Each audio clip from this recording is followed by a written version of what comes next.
Todos nós temos algo em nossa vida que queremos transformar, algo que nós precisamos de uma mudança. Quando nós olhamos para a nossa vida, para a nossa existência, para a nossa realidade, todos nós temos algo que queremos mudar. E eu não estou falando aqui de peso, de cor de cabelo, de ruga, de conta financeira, de conta bancária. Eu não estou falando disso, tá? Eu estou falando de realidades existenciais. Todos nós, quando olhamos para dentro de nós nos deparamos com realidades que queremos que sejam transformadas. Eu estou falando aqui de fraquezas, eu estou falando aqui de vulnerabilidade, eu estou falando aqui do desejo de desenvolvimento, de crescimento, estou falando aqui da realidade de nos tornarmos servos melhores de Cristo, eu estou falando aqui de mudança em áreas que temos medos, traumas, vícios, angústias. Eu estou falando sobre esse tipo de desejo de mudança, de transformação. Se diante disso, o teu sentimento é, não, eu não vejo nada que eu quero mudar na minha vida. Para mim tá bom, até quando eu olho para dentro de mim. Bom, então, nesse caso, eu mudo a minha frase de todos nós temos algo que queremos que seja transformado, mudado na nossa vida. Eu mudo essa frase para todos nós devemos ter o desejo por transformação. Porque a gente não pode, em momento nenhum, se conformar com os nossos pecados. Isso não pode ser normal para a gente. A gente não pode se conformar com o conhecimento atual que temos de Deus. Nós precisamos querer mais de Deus, conhecer mais de Deus, porque afinal de contas, Ele é infinito. Nós não podemos nos conformar com a intimidade que temos hoje com Deus.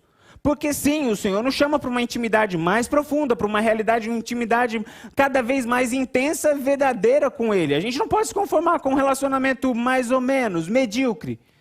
Não, a gente não pode se conformar com o nível de utilização dos nossos dons que temos hoje. Tá bom, eu faço isso, eu cumpro a minha escala, eu vou aqui, vou lá, ajudo de vez em quando. Não, o Senhor tem para cada um de nós um chamado de transformação de vidas, de salvação, de mudança de história. E sim, nós não chegamos lá ainda. Deus tem muito mais para fazer através de nós, apesar de nós e muito mais, além de nós.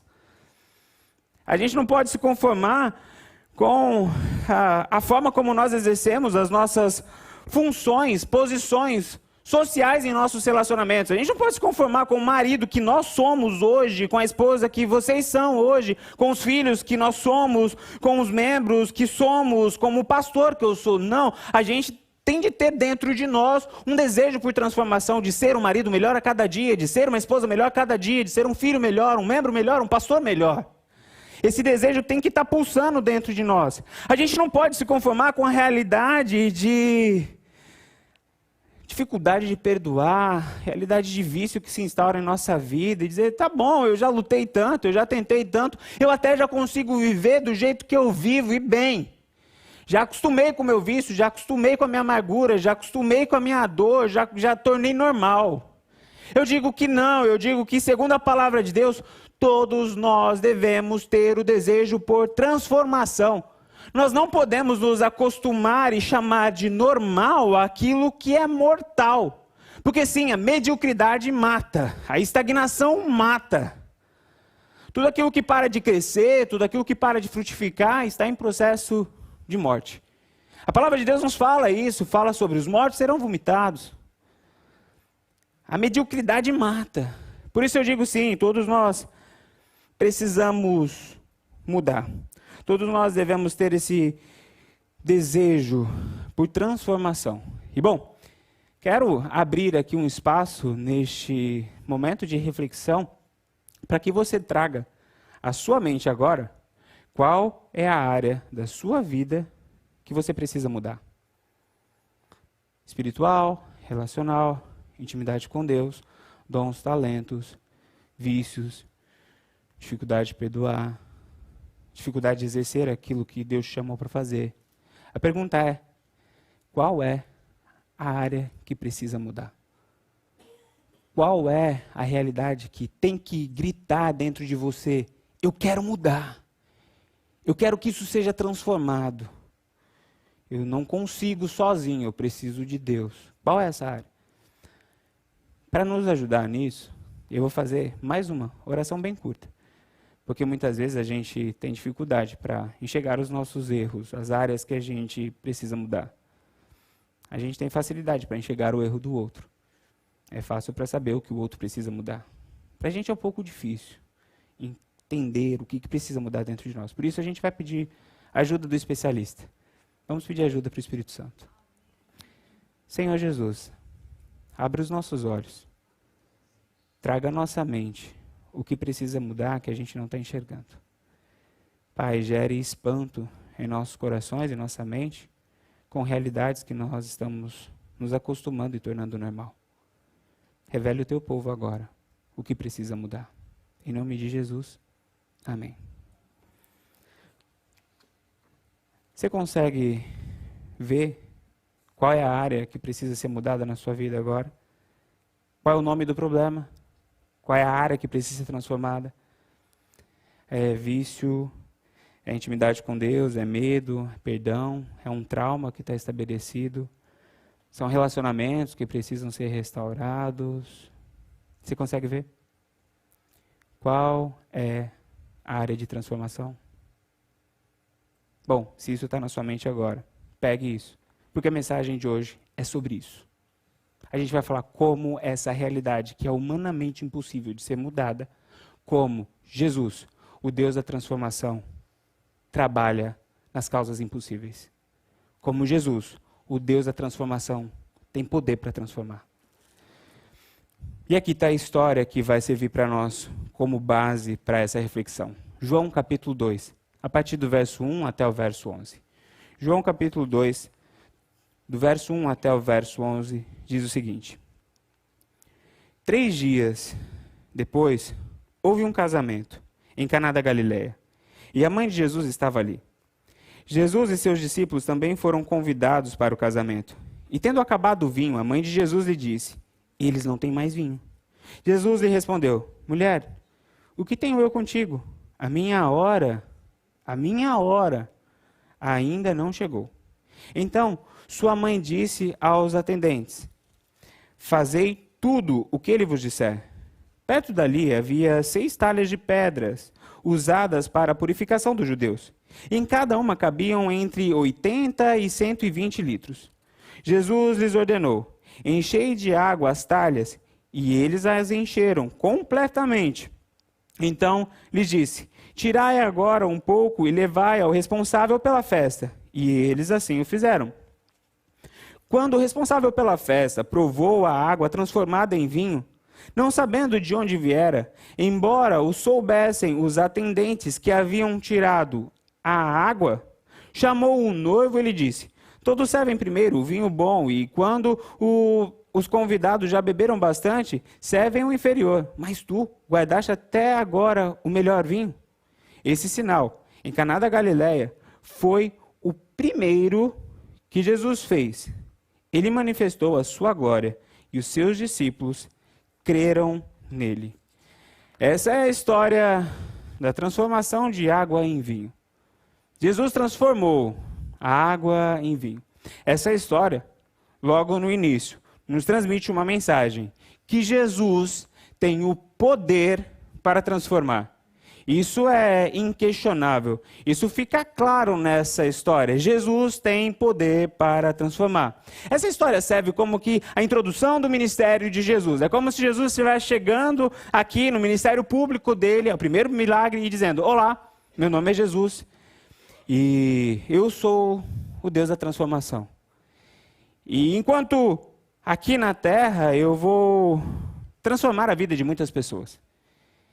E para mostrar isso, vou transformar água em vinho. Isso vai mostrar um pouco do meu poder para transformar. E é interessante que a transformação que Jesus faz naquele elemento água, transformando-o de água para vinho, não é uma transformação superficial. Não foi simplesmente a mudança em algumas características da água. Não foi um simples upgrade. Não, Jesus transformou a água em uma realidade completamente diferente. A palavra usada aqui no grego para essa transformação não é apenas uma palavra uma palavra que comunica apenas a mudança de uma forma, mas é uma palavra que é usada para falar da criação de uma outra realidade, de transformar, no sentido de trazer à existência uma coisa que não existia, de trazer à vida. A palavra aqui é vir a ser, é existir por meio de criação, é nascimento, é convertido. É a realidade completamente diferente. É mais ou menos aquilo que acontece quando Deus vai criar o homem. Ele pega um punhado de barro e transforma em um ser humano.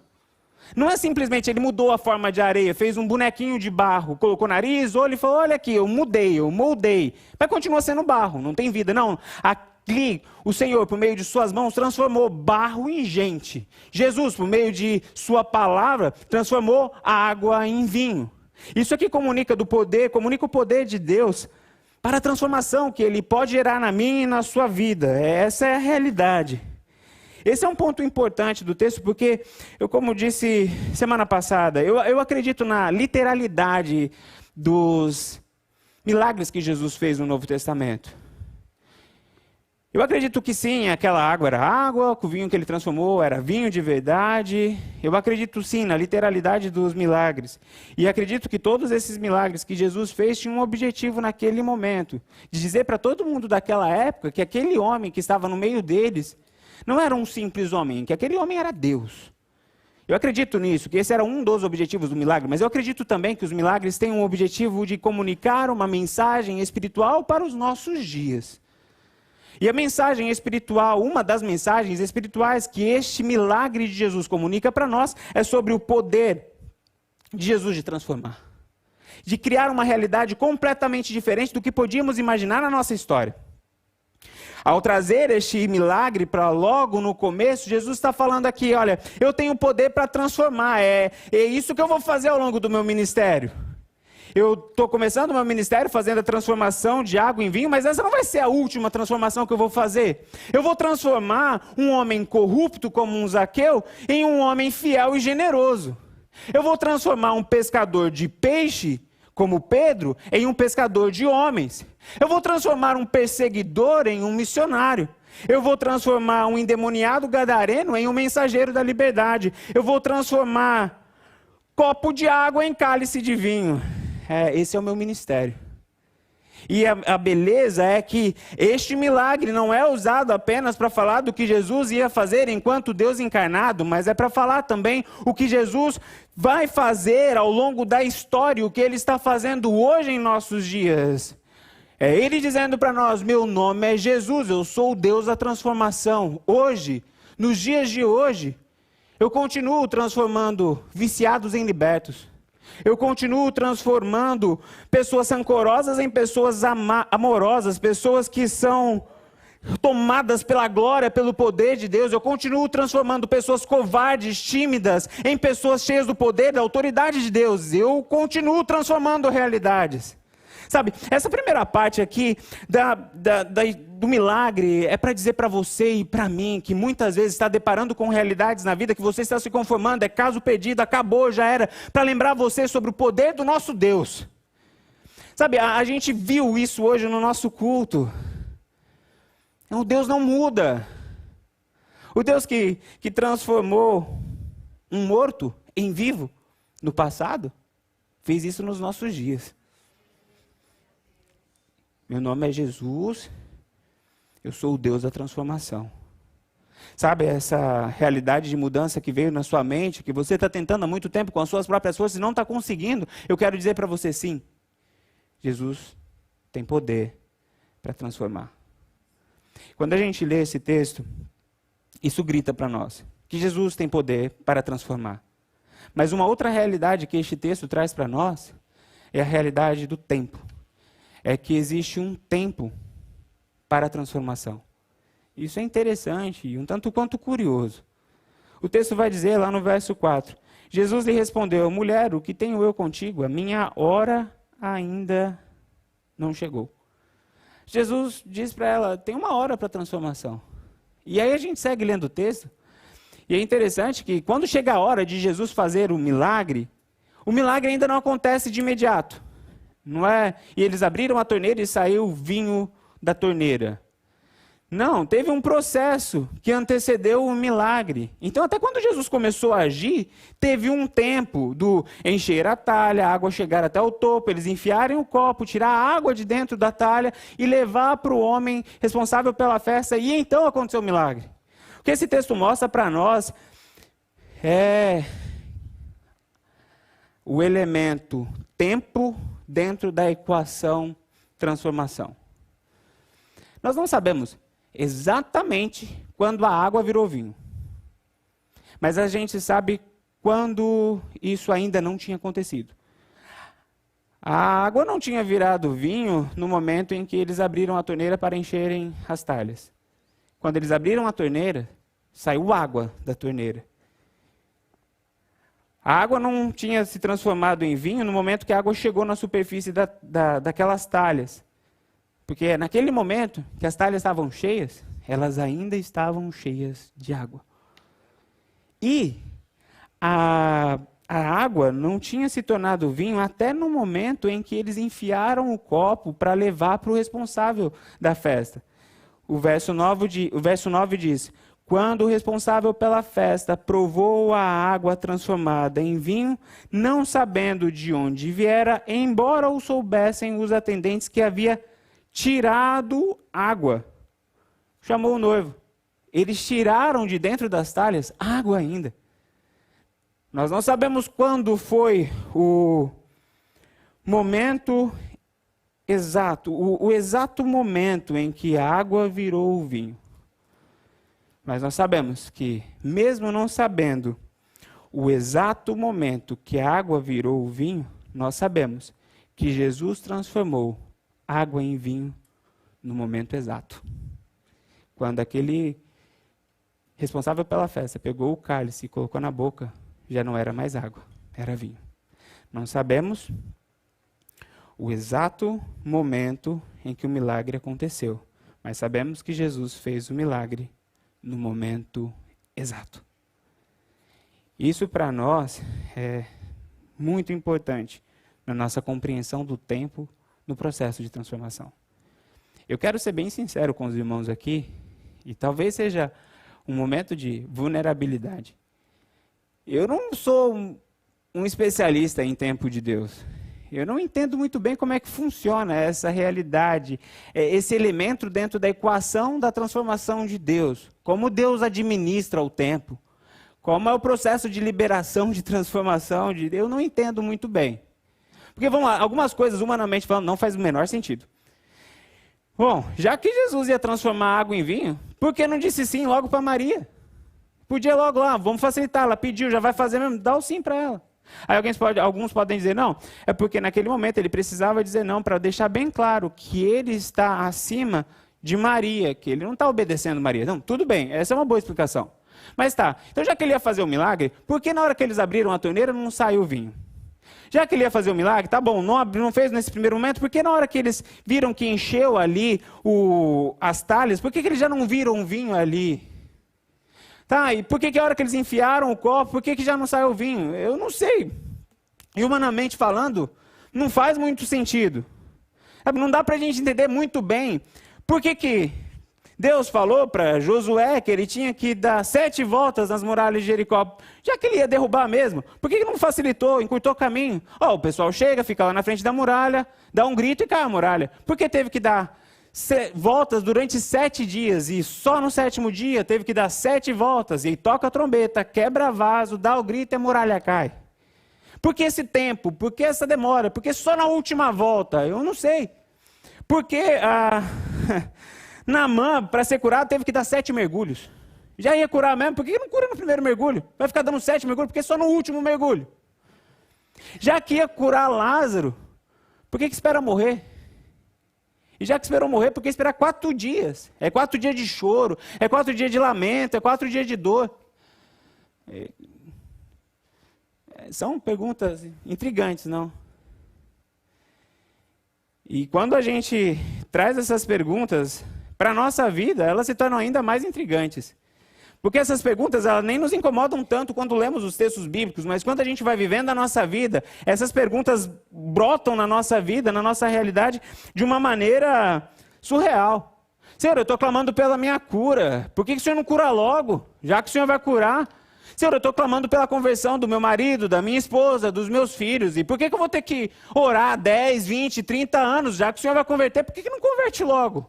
Senhor, eu estou orando para o Senhor me dar um documento, e já que o Senhor vai dar o documento, por que não dá agora? Senhor, eu estou orando para que o Senhor mostre uma solução para o meu problema. O Senhor é o sabedor de todas as coisas, sabe de tudo. O Senhor vai mostrar isso, vai mudar a história. Por que não faz isso agora? Por que você não faz isso logo? Por que tem que esperar a última volta, o último momento, o último, para o Senhor agir? Senhor, eu estou orando para ser transformado. Todo dia, toda manhã. E por que o Senhor não transforma logo, hein? São boas perguntas, não? Quantos aqui já fizeram perguntas desse jeito? Pode ser honesto, gente. Eu também já fiz. Pode baixar. Deus tenha misericórdia de você. Pode baixar, pode baixar. Tenho duas notícias sobre essas perguntas.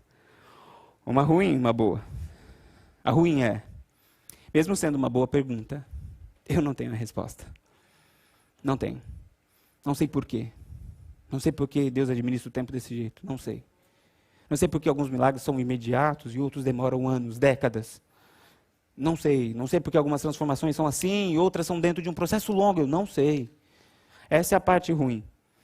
Mas a parte boa é, embora eu não saiba o exato momento em que Deus vai agir, eu sei que Deus vai agir no momento exato. E talvez você possa falar assim, bom, mas o que isso muda na minha dinâmica de fé, na minha vida? O objetivo disso é alimentar a tua fé. A fé é um elemento crucial no nosso tempo de espera. Porque quando nós esperamos sem fé, nós desfrutamos de desespero. O esperar sem fé, que Deus vai agir no momento exato, é cair em desespero. Agora, quando nós esperamos com fé, nós desfrutamos de esperança. Espera sem fé é desespero. Espera com fé é esperança. E aqui é uma parte crucial. E essa fé, deixa-me ser bem claro aqui, essa fé não é a certeza que Deus vai fazer tudo do jeito que a gente quer, no tempo que a gente quer e da forma que a gente imagina. Não é essa fé, ok? Essa fé aqui é a certeza que Deus vai fazer as coisas do jeito dele, da forma dele, que é melhor do que a gente pode imaginar. E essa certeza que Deus vai fazer no exato momento, a vontade dele, traz esperança para o nosso coração e paz no tempo de espera. Paz no momento que a gente está abrindo a torneira e está caindo água. Paz no momento que a gente está vendo só a água enchendo as vasilhas e o milagre ainda não aconteceu. Paz quando a gente enfia o copo e tira a água. É a paz necessária para a gente continuar obedecendo, mesmo não vendo o milagre. Essa paz é a paz necessária para a gente conversar com Deus, mas conversar com a nossa alma. Como o salmista que diz, por que está abatido a minha alma? Por que te perturbas dentro em mim? Espera em Deus, pois eu ainda o louvarei.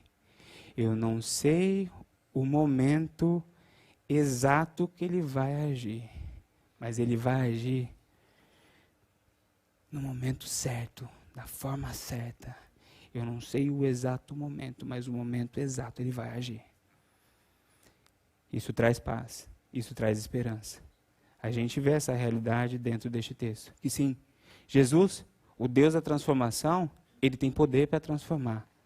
Mas ele é o Deus que tem o tempo para transformar. E a gente, enquanto espera o Senhor agir, precisamos esperar com fé. Esse texto nos traz uma outra lição, que é extremamente importante, que é a realidade dos cooperadores da transformação.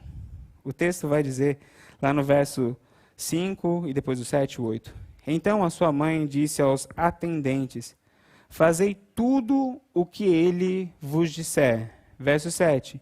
Jesus lhes ordenou: enchei de água as talhas. E eles encheram completamente.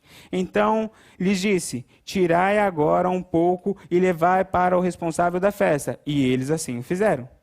Este milagre nos apresenta a ação destes assistentes. E essa é uma parte interessante desse milagre. Mostra a forma que esses homens trabalharam. Jesus transformou água em vinho. Isso não foi o que os assistentes fizeram. Foi Jesus que fez. Foi ele que fez essa transformação radical. Jesus transformou a água em vinho. Mas eles encheram as talhas, eles pegaram a água e levaram para o responsável. Eles fizeram a parte deles. Eles foram assistentes, eles foram trabalhadores no milagre que Jesus fez. Eles trabalharam pelo milagre. Isso é interessante, não? Eu digo que esse é um ponto importante nesse texto, é um ponto importante nessa história, porque quando a gente para refletir sobre o poder de Jesus para transformar, sendo sincero, Jesus não precisava deles. Ele estava com o Pai na criação do mundo, eles criaram tudo pela palavra, do tudo criaram nada, com a palavra colocaram ordem no caos. Na verdade, eles não precisavam, Jesus não precisava daqueles homens para fazer aquele milagre. Mas eu acredito que estes homens aparecem nessa história para transmitir para nós uma mensagem muito importante, que fala sobre a nossa responsabilidade dentro do milagre que Deus quer fazer na nossa vida. Sim, o Senhor quer fazer, sim, o Senhor vai fazer a transformação que precisa ser feita na nossa vida. Nós estamos nesse processo de transformação, mas nós temos uma parte muito importante. E isso é destacado neste texto, que Jesus faz o milagre da água em vinho, mas ele também conta com os assistentes que fazem a parte deles para que o milagre aconteça. A Bíblia não apenas diz isso neste texto, mas a Bíblia nos diz isso ao longo de todo o ensino. A Bíblia nos diz que se o Filho vos libertar, verdadeiramente sereis livres. Está falando, é eu que liberto, é eu que transformo.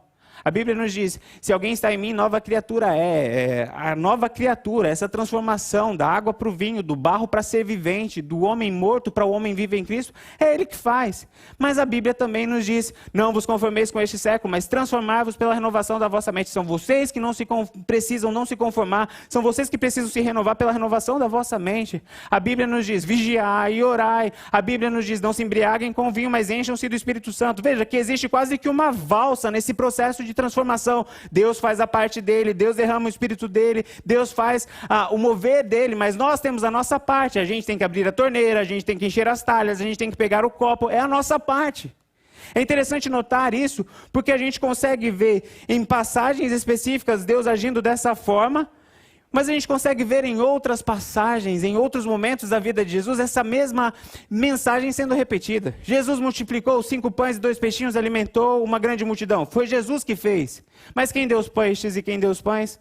Foi um jovem. Quem distribuiu os pães para toda a multidão? Foram os discípulos. Sim, Jesus ressuscitou o Lázaro, mas quem moveu a pedra? Quem tirou as ataduras? Foram as pessoas. Jesus ressuscitou uma criança, mas quem depois o Senhor Jesus virou e falou, dê a ela o que comer, foram os pais. Veja que o Senhor vai dizendo ao longo de toda a Bíblia que Ele vai fazer a parte dele, Ele vai transformar o que precisa ser transformado, mas nós precisamos fazer a nossa parte. O que nós fazemos tem um impacto crucial na nossa transformação. Veja, as nossas atitudes importam. Se você quer se livrar de um vício, você precisa clamar a Deus, dobrar os seus joelhos, pedir para que Ele te ajude. Mas você tem que fazer a sua parte. Você tem que se livrar dos ambientes que te puxam para esse vício. Você tem que tirar de dentro da sua casa tudo aquilo que te empurra, que te aproxima, que facilita a tua queda. Você tem que ter alguém para você prestar contas, para que seja alguém que quando você esteja fraco possa te ajudar. Deus vai te ajudar nessa jornada de luta contra o vício, Deus vai te libertar, eu creio nisso. Deus liberta, Deus transforma, mas você tem que fazer a sua parte. Não coloque na conta de Deus aquilo que é a tua parte. Senhor, eu quero que o Senhor transforme o meu casamento. Você precisa orar pelo seu marido, você precisa orar pela tua esposa, você precisa cuidar dos seus filhos, sim. Orar pelos seus filhos, sim. Mas você precisa Aprender a ouvir a tua esposa, aprender a ouvir o teu esposo, você precisa aprender a falar com ela, aprender a falar com seus filhos, você precisa investir, você precisa cuidar, você precisa amar, porque essa é a tua parte na transformação que Deus quer gerar no teu casamento. Muitos casamentos, o Senhor está fazendo milagres, Deus está ressuscitando, como ressuscitou aquela criança, mas essas crianças, esses casamentos estão morrendo novamente, não por falta de poder de Deus, mas por falta de alimento que nós deveríamos dar, cuidado que nós deveríamos ter.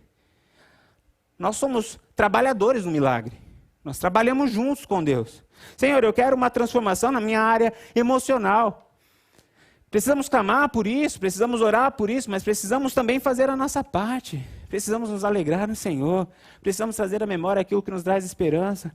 Precisamos nos exercitar, precisamos mudar os hábitos da nossa vida, precisamos nos impulsionar a uma mudança. Sabe, e assim, em todas as áreas da nossa vida, na nossa realidade espiritual, Senhor, eu quero ser usado por Ti, derrama o Teu Espírito sobre a minha vida. Devemos orar por isso, mas devemos fazer a nossa parte, devemos nos santificar, devemos ter a nossa vida devocional, devemos ter vida de oração, leitura da palavra. E assim, a transformação vai acontecendo. Assim, o milagre vai acontecendo. Seja qual for a área de transformação da tua vida, a pergunta não é se Deus tem poder para transformar, a pergunta é se nós estamos dispostos a fazer a nossa parte para trabalhar na transformação que Deus tem poder para gerar na nossa vida. Sim, as nossas atitudes importam. A gente precisa pegar as talhas, a gente precisa encher de água, a gente precisa pegar os copos, e tem que fazer isso todas as manhãs, todos os dias. Consistência. Não é começar uma jornada de transformação e parar no meio. Não, é todo dia, é consistência. O que nós fazemos tem um alto poder de transformação na nossa identidade. Exemplo simples. Se você corre todo dia, você se torna um corredor. Se você lê todo dia, você se torna um leitor. Veja, atos consistentes impactando na nossa identidade. E essa é a mesma realidade que podemos ver nas áreas existenciais que queremos mudar. Se você quer ser um bom marido, que o seu casamento seja curado, você não vai curar isso apenas dando um buquê de flor no dia das mães ou no aniversário de casamento. Não é todo dia, fazendo um pouquinho melhor. Você não vai se tornar um instrumento na mão de Deus que impacta vidas, transforma vidas, simplesmente vindo na igreja uma vez por semana. Não é todo dia, ouvindo, praticando, buscando. É consistência. Sabe, e essa realidade da consistência impactando na nossa identidade, transformando a nossa identidade, ela se torna ainda mais forte quando nós fazemos isso com realidades que estão relacionadas à nossa dinâmica de obediência a Deus. Porque isso não apenas transforma a nossa vida, a nossa história, mas transforma o mundo à nossa volta. Quando nós obedecemos a Deus constantemente, quando nós fazemos a nossa parte, o Senhor transforma a nossa vida. Mas não apenas isso, Ele usa a nossa vida para transformar o mundo à nossa volta.